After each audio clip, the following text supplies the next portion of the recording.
Hi, everyone. I'm here with Andrew Harvey from Frequency 101. Wanted to introduce you to him. He's a beautiful soul and a wonderful healer. And so I wanted to introduce you all to him and so he can tell you a little bit about what he does.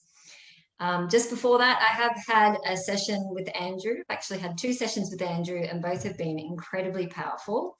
And so I wanted to share an introduction so that you can also get to know him and hopefully engage in his services.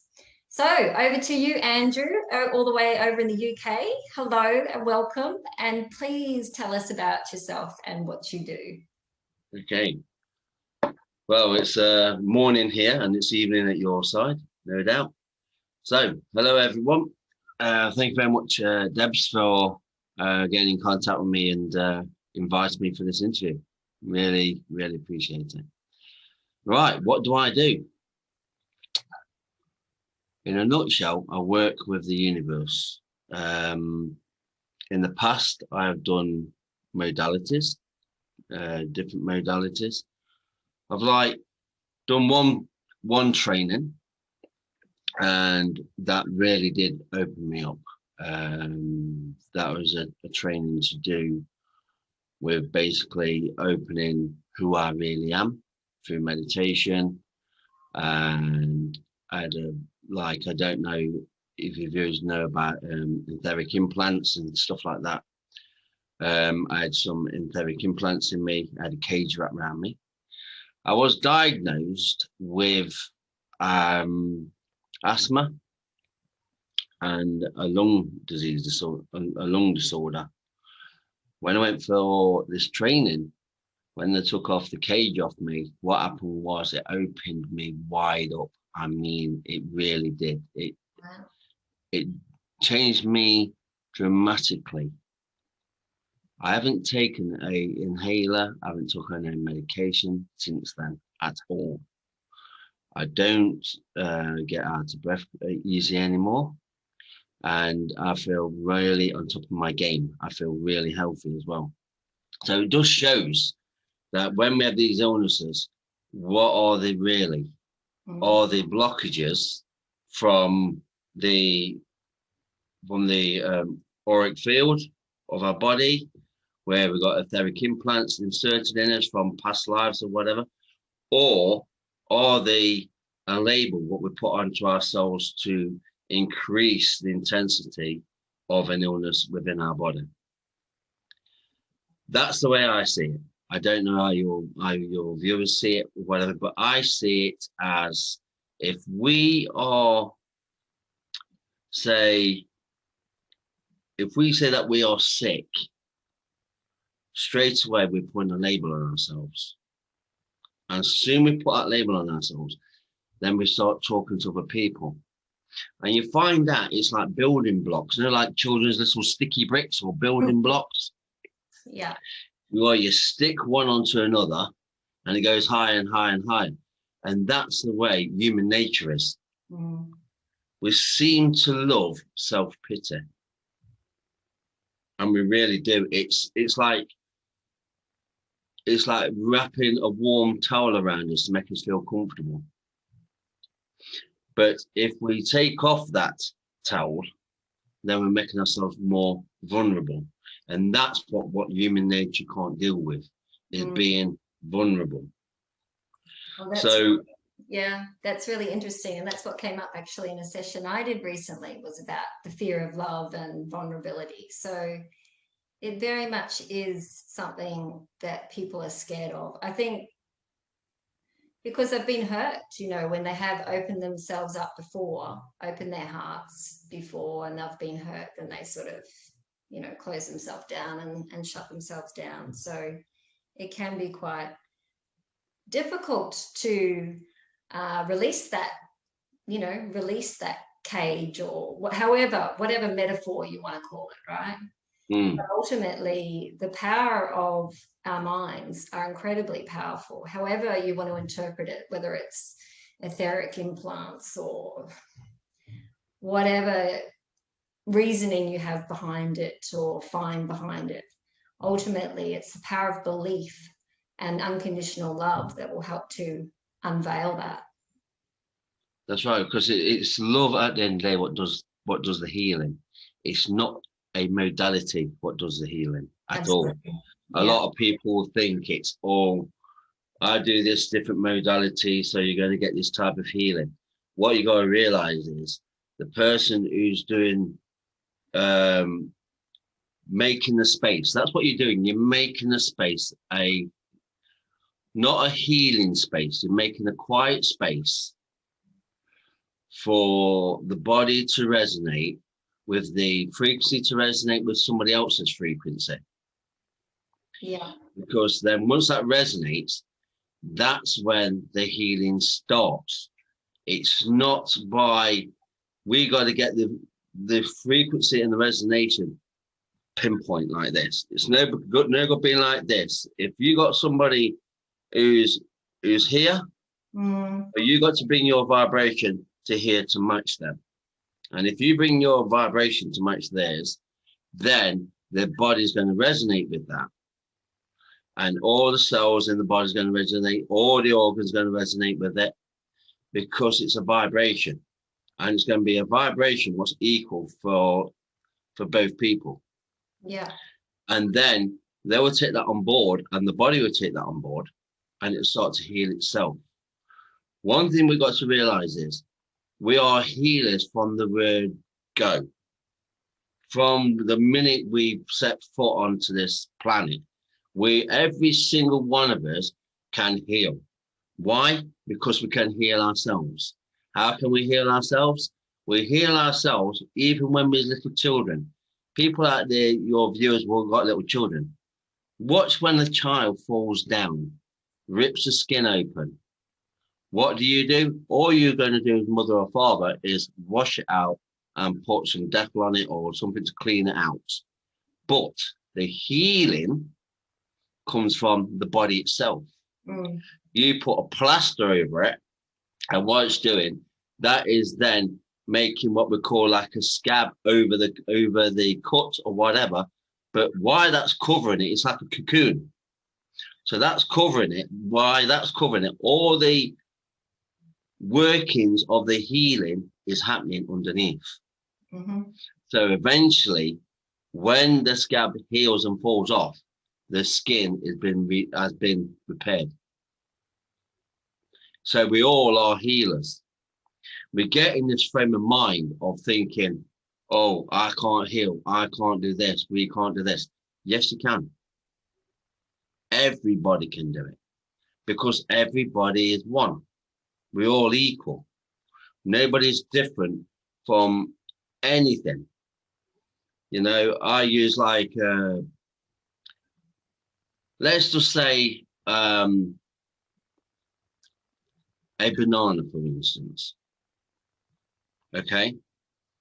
When the banana's on the tree, is it growing from the inward, or is it growing out from the outward side? Yeah. Banana is forming from the inside, outward. Yeah. An apple, exactly the same. From the core, yeah. Everything's from the core, exactly. So everything's from source. Yeah. So with everything from source, there's nothing outside of us then, is there? Everything is all inside of us. We like to think that everything's outside of us. It's like I'm talking to you now, Deb, and we got a really good rapport. Why? Because the frequency's right. Yeah, you did blow my mind though. Like,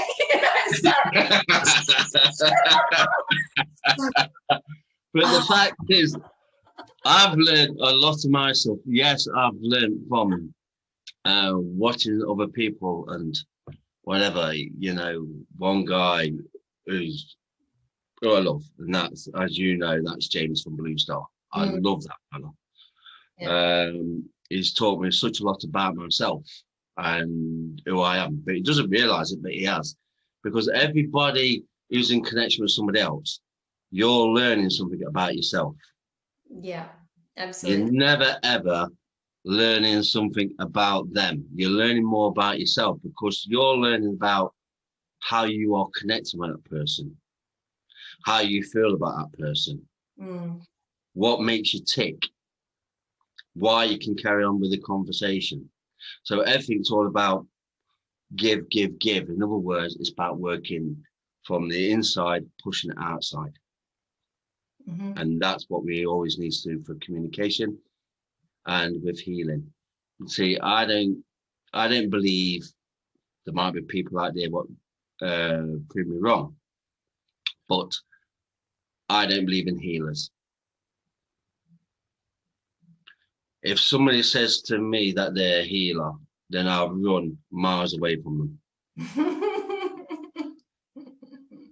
Because they're putting themselves in a separate category. They're putting themselves like in a Harry Potter land. It's about empowering the other person, isn't it? Like, yeah. I mean, the way I view it is that it's a three-way dance. And, you know, you explained that kind of quite nicely in regards to frequency, which I guess I hadn't viewed it that way. But I always have considered it a three-way dance between, you know, the client, the person, you know, that's been engaged to assist them, whether it's a healer or a coach or whatever term you want to call, and spirit, right? Yeah.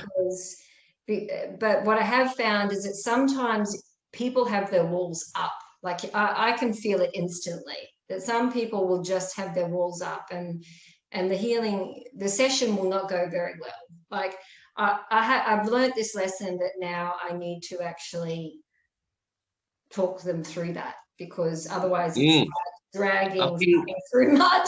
You're not going to get anywhere. So you have to actually, like you say, that explains beautifully. You have to match their frequency, because if they've got their walls up and they're here and they've got to meet you, but they're just like, they don't want to open up, basically, right? They don't want to be vulnerable. They don't trust, whatever, you know, but their walls are up. And so you've got to break that wall down first so that you can match. But there's ways of breaking the wall down, because I love it when it's like that. I really do. I love it when it's like that, when it's a challenge and everything else, because you're getting to find out more about yourself. Yeah. Okay. It's about how you're dealing with that situation. Then you can asking yourself inward questions. Why has this person got this wall? Okay. And then you can start asking them how they're feeling, what the emotions are attached to it, and you find out that wall then starts to crumble. If you go straight to that wall straight away, then that person's going to back off, and they're going to even put another wall in front of that wall. Yeah. So you got to be that person who's like creeping up the side of the wall and just keeping their head over the top. Spider-Man. And just like saying, can I just talk to you for a little while? I don't mind if your wall's up, but can I just look over and just talk to you for a little bit and let's gain this trust? Because that's what it's all about. It's about trust, because we all judge. You judge by the way somebody talks, the way somebody looks, and the way somebody walks, even, accents, hair color, everything. But yeah, you could look at, in your case, no hair. No hair. No, that's right. I don't need a barber. My best friend is Vic.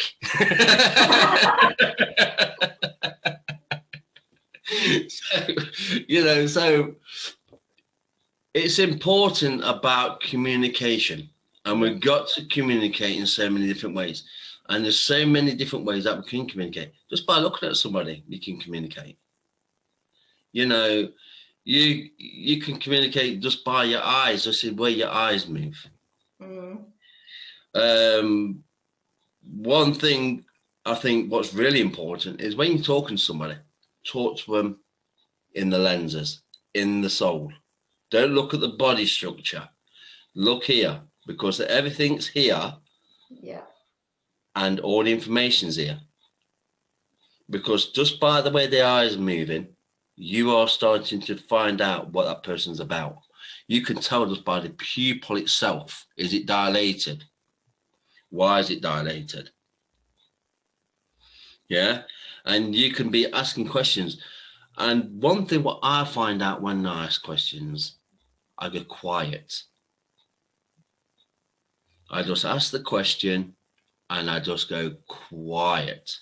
And I listen to that answer coming back, because that answer is either going to be, when I ask my higher self, one thing I do an exercise every morning, and that is speaking to my higher self, and I ask them to show me a yes and show me a no.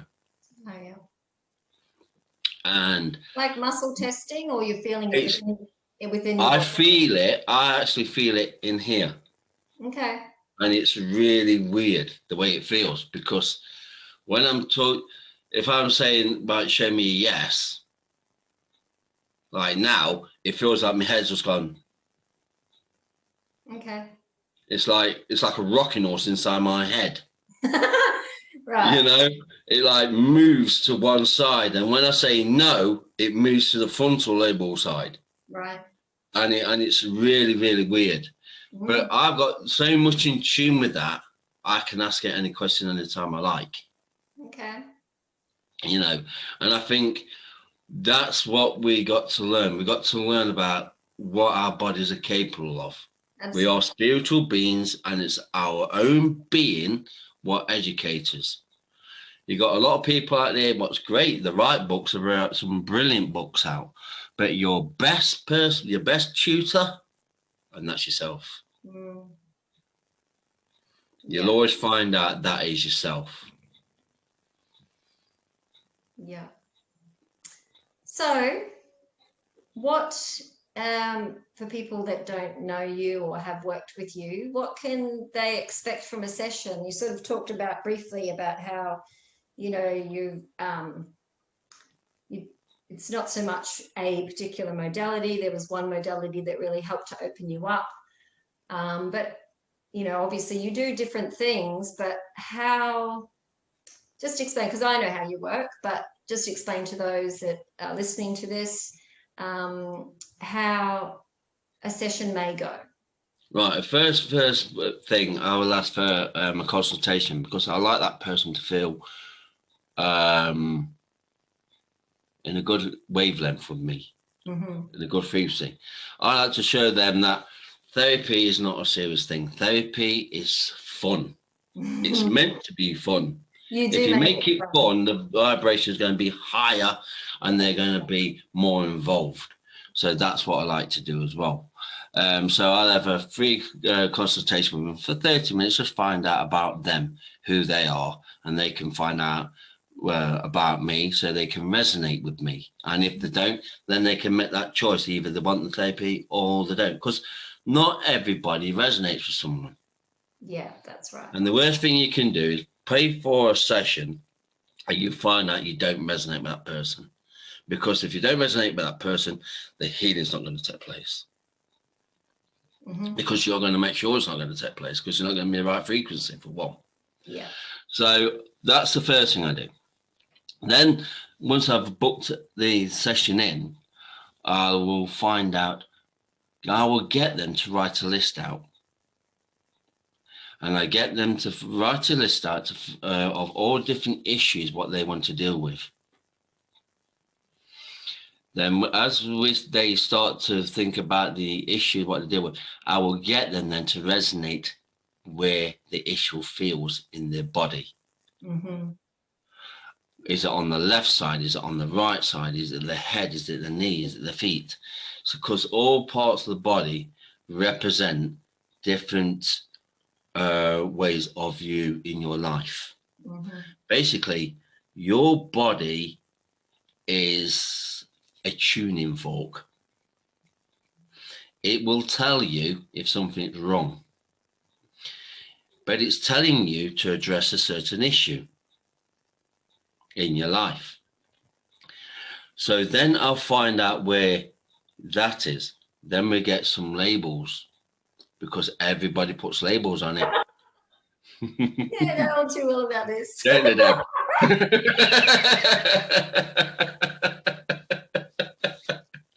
So then what I do then, I get them to strip away the labels. Yep. Then as they strip the labels away, they're going to find out there's nothing really there anyway, because the labels start to disappear. And they start to really look about who they're really about. Then I will then bring up their hologram, and I'll look into their hologram, and I will see if it needs any, what I say, psychic surgery, basically. I will look in and see if there's anything there. But I'll ask if anything's there. I won't just go, oh yeah, it's there, when there's nothing there. Okay. I will get the person to say, if there is something there, what does it feel like? Do you feel it like in your body?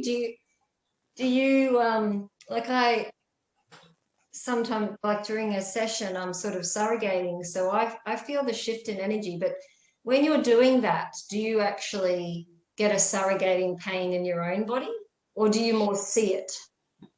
I see it and I sense it. Right. What I do, I use you as a canvas. Yep. So basically, what happens is you will tell me what your issues are. I will find out what sort of shape it is, if it's got color to it, and I'll get you to start looking inwards, so you start to see these things yourself. Mm-hmm.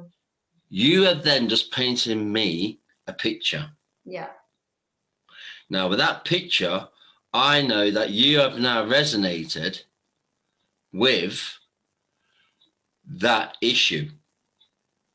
So I can say I can see this now, and I'm going in to start getting it out, and I can and I feel the energy, then I start to pull it all out. And as I start to pull it all out, I can feel it, because I'm attached to you anyway. Yeah. You're one and the same. I've asked you to see your hologram. You give me the permission. I can feel the energy around your body. I can feel it. I can start to pull it out. I can look at it. Something might be all of a sudden just click about a second and just show me something. I go, right. If I question that, what happens then is that would disappear, because I've questioned it. Okay. One thing I don't do, and that is question anything. Everything what source shows me, I just get on with it. Trust, yeah, 100% trust. And it's 100% trust.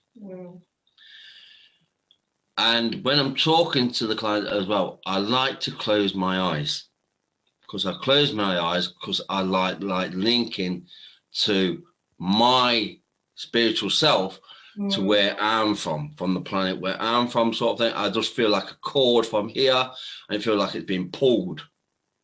Yeah, it can be distracting, can't it, when you're looking at them? I tend to look away all the time as well. It's like, yeah, it's because you find it odd. Sometimes you find it a bit difficult looking at the person. Yeah. You know, because it could be something what could catch the eye about that person. When you're doing something, you think, oh, hold on a minute, what's that I can see? Yeah. Yeah, it can be quite distracting. So if I close my eyes, what happens then? I go really deep inward. And then it's like I go into like a mellow voice. Not a harsh, deep voice. It's like a mellow, softening voice. And when I do that, that's when then I just go inward, and I just talk, and I don't know what I'm talking about. You're channeling, basically, yeah. You know what I mean? I don't know what I'm talking about.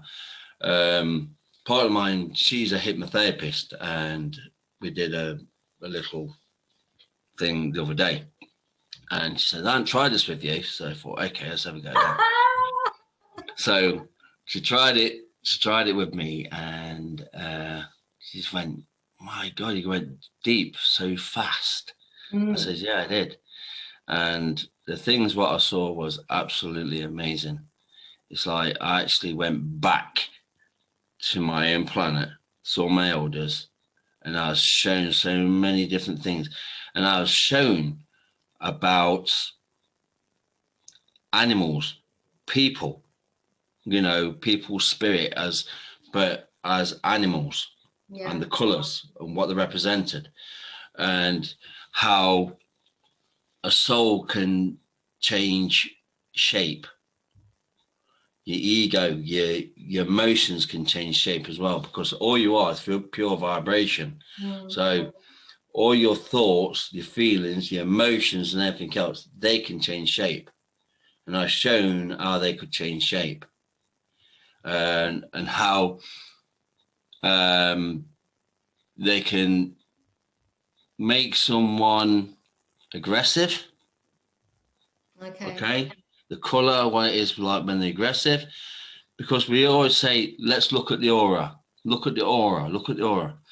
Well, if you think about it, the aura is part of your energy field. Yeah. And your energy field is about to do with your emotions and everything else. So I was shown all that by different colors. And that was really interesting. And I basically was saying, what am I meant to be doing?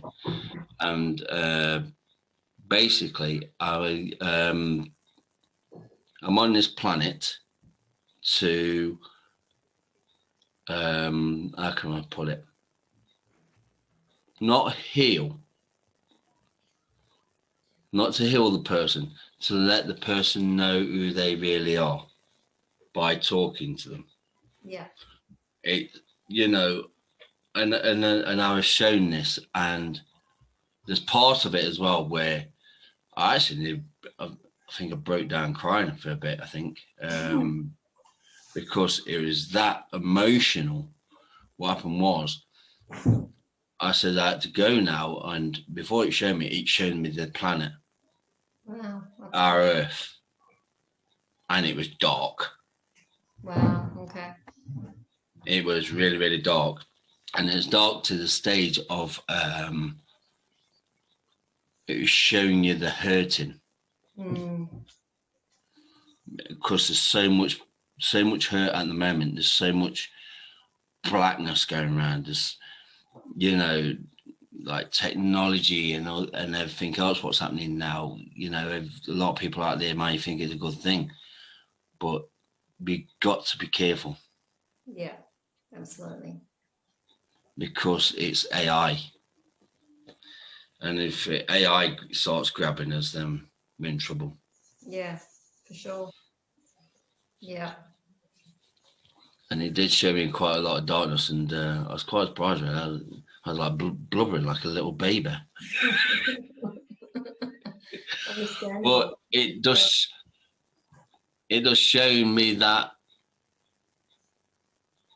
what I need to do. Oh, that's good. There's work on the planet, what I've got to do, and that is by reaching out to people, talking to people, or just doing some videos and talk about general things in general, and just do like channeling from my true self. Yeah. Not from a being or anything like that. I don't channel from a being like other channelers. I'm actually channeling from my true self.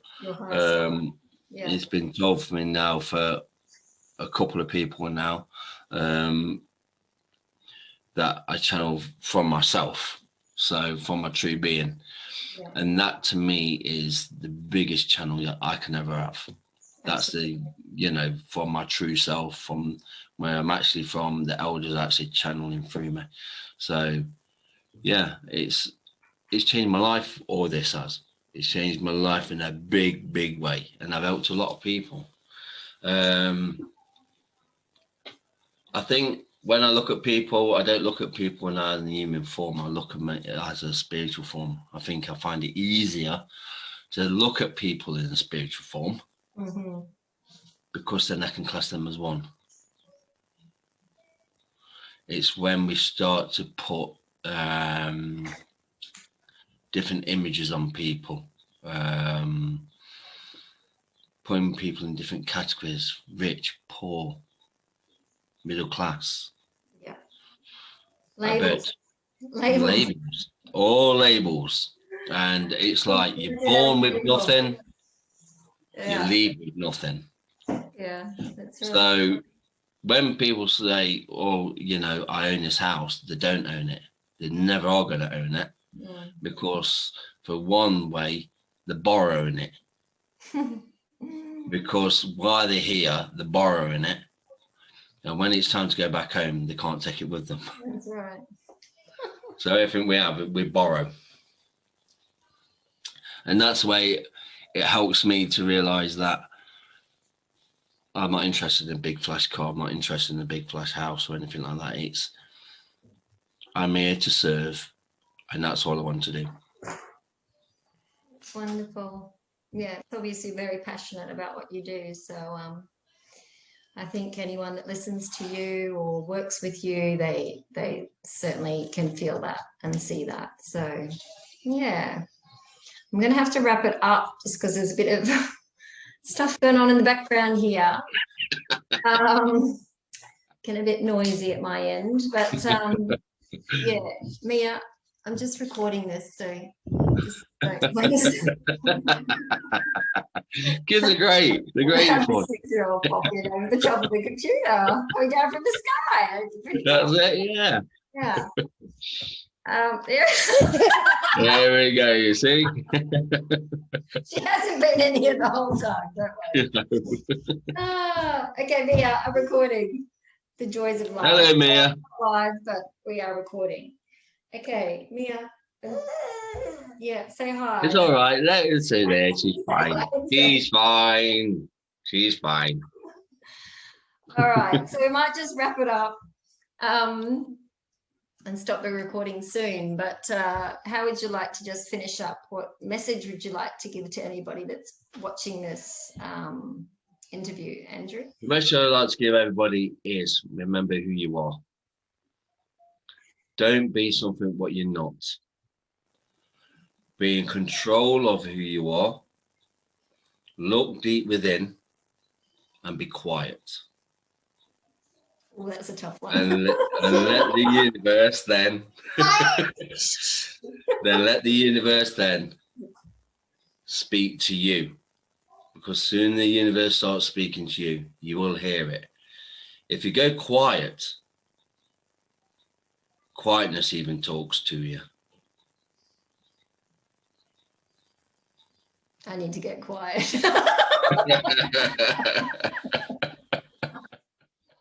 Great advice. It's a very good way. And so Mia, go quiet. Go quiet. Don't pick my nose. Okay. So Andrew, how can they find you? They can find me on Andrew Frequency 101.com. Okay. And if you want to send me an email, it's andrew@andrewfrequency101.com. Awesome. All right. Well, thank you. It's been a joy. Pick a card for the day. No, not Excellent. Not right.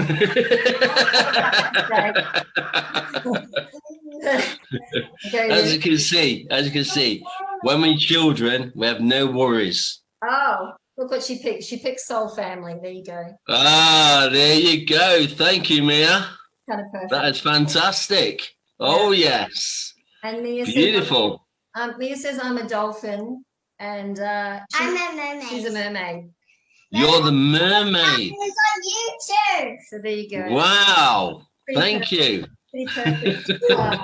Thanks, Mia. Okay. All right. Thanks, Andrew. I will. You're welcome. I appreciate the interview, and hopefully other people that listen in connect with you as well. Yeah. If you wouldn't mind, if you could send me a copy, that'd be great. Yes, I will. That'd be great. So